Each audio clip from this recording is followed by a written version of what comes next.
Assalamualaikum warahmatullahi wabarakatuh. Alhamdulillah, puji syukur kehadirat Allah Subhanahu wa taala yang telah melimpahkan rahmat serta hidayahnya kepada kita semua, sehingga pada kesempatan kali ini kita bisa belajar bersama, tentunya di mata pelajaran kemuhammadiyahan.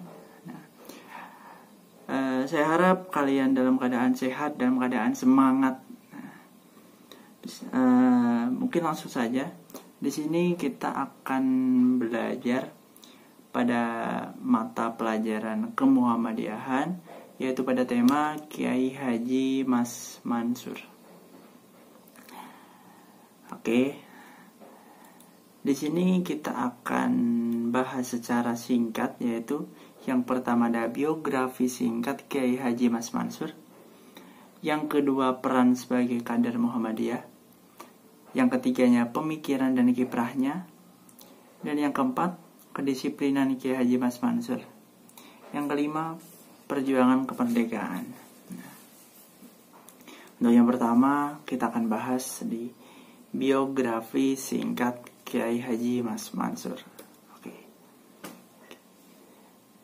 Kiai Haji Mas Mansur yaitu sebagai pahlawan nasional dan salah satu pendiri NKRI ya.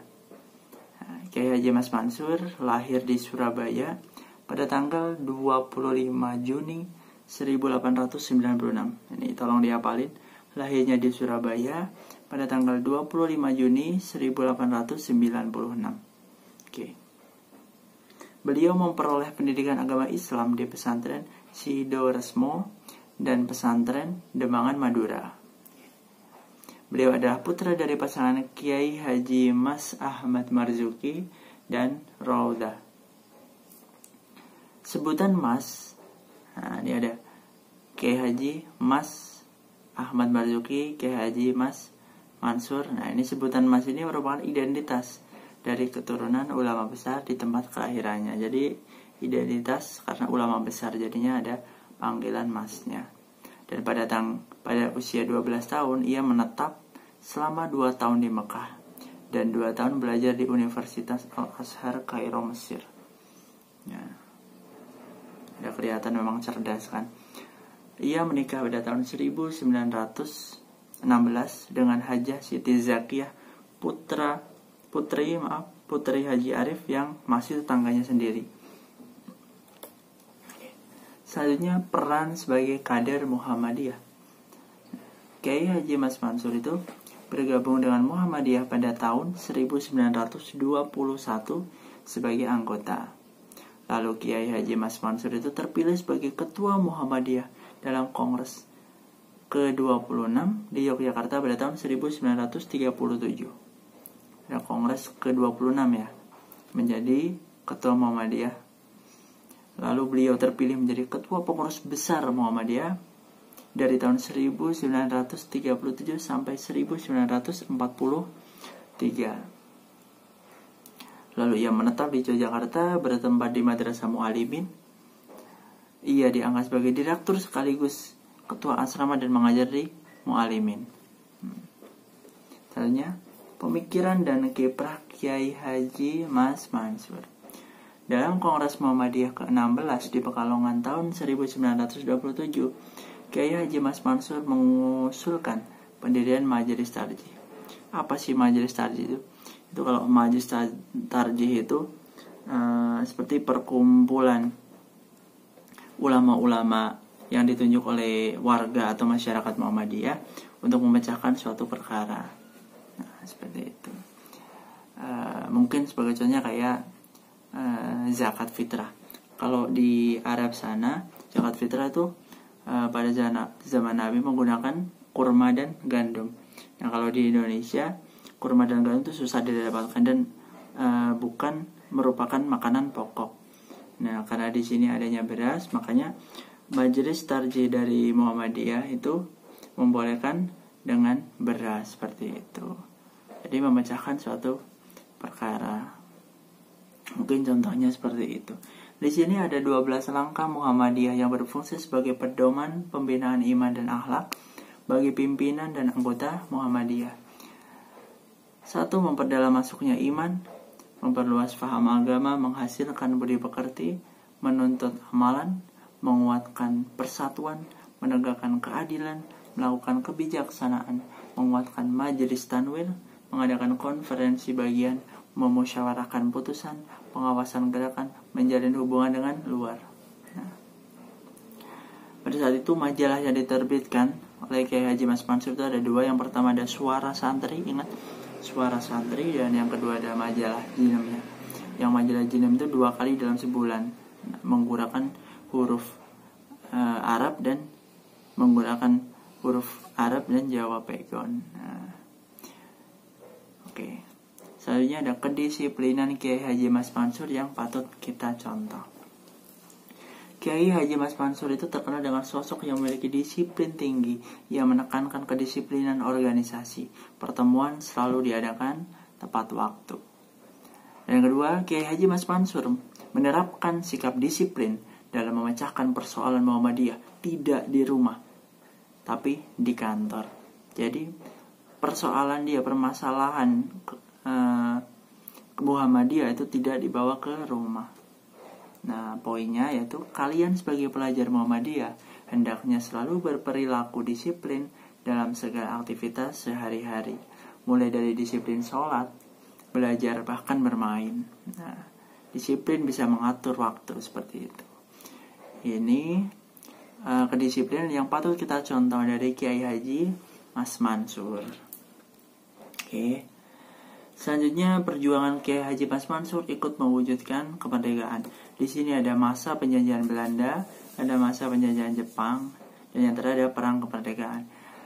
Masa penjajahan Belanda, Kiai Haji Mas Mansur bergabung dengan Sentral Serikat CSI sebagai lahan pengabdian di bidang politik, dan ia langsung menjadi penasihat organisasi.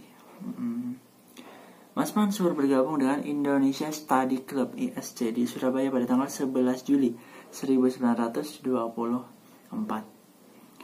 Pada tahun 1929, Partai Serikat Islam diganti nama menjadi PSII, Partai Serikat Islam Indonesia. Muncul baru di Solo pada tanggal 14 Desember 1938 bernama Partai Islam Indonesia. Beliau langsung sebagai anggota. Dan 6 bulan setelah berdirinya PII tadi, Mas Mansur dan R. Wiwoho mewakili partai tersebut untuk mendirikan Gabungan Partai Indonesia (GAPI). Pada tanggal 16 November 1941, Mas Mansur terpilih menjadi Ketua MRI. Oke. Selanjutnya pada masa pendudukan Jepang. Pada tanggal 9 Maret 1943, yaitu ada 4 seranggai, Mas Mansur, Soekarno, Mohatta, dan Ki Hajar Dewantara menduduki kunci utama dalam gerakan Putra, Pusat Tenaga Rakyat. Putra itu didirikan oleh Jepang dengan maksud untuk memberikan kepuasan di bidang politik sebagai alat untuk mengeksploitir kekayaan Indonesia bagi keperluan Perang Asia Timur Raya. Jadi didirikannya Putra itu politik dari Jepang supaya Jepang itu dapat mengeksploitasi kekayaan Indonesia untuk keperluan perang di Asia Timur Raya. Perang Asia Timur Raya. Pada tanggal 16 Juni, Perdana Menteri Jepang Toyo menjelaskan bahwa Indonesia akan diberi kesempatan untuk berperan dalam pemerintahan. Lalu 17 Juli 1943 datang ke Indonesia, ia mengulangi janjinya untuk memberi kesempatan lagi kepada Pulau Jawa berperan dalam pemerintahan. Dan pada tanggal 28 Mei diresmikan BPU PKI. Lalu BPU PKI digantikan oleh PPKI, Persiapan Kemerdekaan kan, pada tanggal 7 Agustus 1945. Akan tetapi nih, pada tahun 1945, khususnya di bulan Juli, kesehatan Mas Mansur itu menurun dan jatuh sakit. Jadi ia sakit. Menjelang kemerdekaan malah dia sakit, dan dia memantau detik-detik kemerdekaan di atas pembaringan. Dia sakit tapi sambil memantau detik-detik kemerdekaan Indonesia. Dan yang nomor 3 itu perang kemerdekaan. Pada November 1945, Inggris berhasil menguasai wilayah Surabaya Utara, tempat Mas Mansur berdomisili. Jadi Inggris menguasai tempat Mas Mansur tinggal. Walaupun kondisi tubuhnya lemah dan banyak peluru menembus tembok rumahnya, Mas Mansur tetap bergeming. Banyak pemuda yang diam-diam menyelinap ke rumahnya untuk berkonsultasi, minta ide-ide gimana cara melawan para penjajah. Jadi dia itu para pemuda Indonesia meminta wejangan dari Kiai Haji Mas Mansur.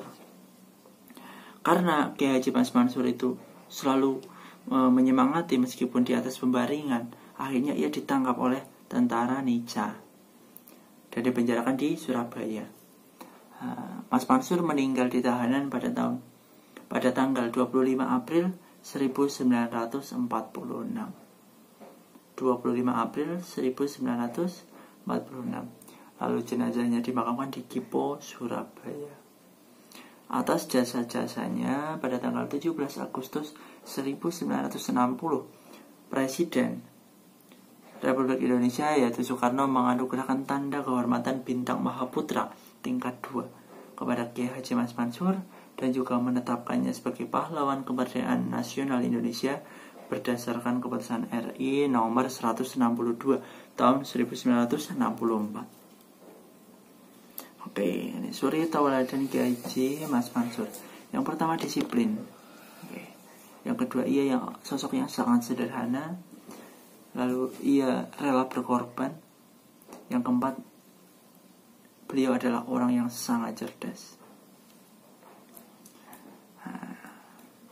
Mungkin itu di sini saya lampirkan kata-kata mutiara dari Kiai Haji Ahmad Dahlan. Mati itu adalah bahaya. Mati itu bahaya. Akan tetapi lupa kepada kematian itu merupakan bahaya yang jauh lebih besar dari kematian itu sendiri. Mungkin itu yang bisa saya sampaikan. Tetap jaga kesehatan dan tetap semangat. Jangan lupa selalu baca buku, selalu belajar meskipun di rumah. Cukup sekian, terima kasih atas perhatian kalian. Wassalamualaikum warahmatullahi wabarakatuh.